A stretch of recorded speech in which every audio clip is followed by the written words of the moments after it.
Hi friends, hello, नमस्कार, जय जिजाऊ, जय शिवराय.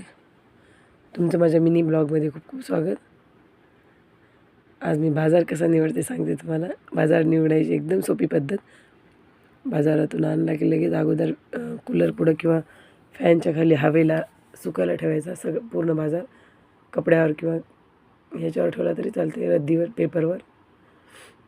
मी तर कपड्यावरच ठेवते, ते बाजारचाच कपडा आहे. बाजार त्याच्यावरच ठेवते मी. अगोदर स्वच्छ जुड्या सोडून वगैरे ठेवल्या सुकवायला की निसायला खूप सोप्या जातात. आणि अशा काड्यासहित निवडून घेतल्या की भाजीपाला वाया पण जात नाही आणि लवकर निसणं पण होते. बारीक एक एक एक एक एक एक एक एक पान घेत बसलं की त्याला खूप वेळही लागते. माझ्या मागे तातून ती दोघे असतात सांभाळायचे, म्हणून मग मी असाच निवडते. फक्त काड्यावरच्या तेवढ्या काढून टाकते, बाकी सगळं घेते. मग जेव्हा भाजी करायची तेव्हा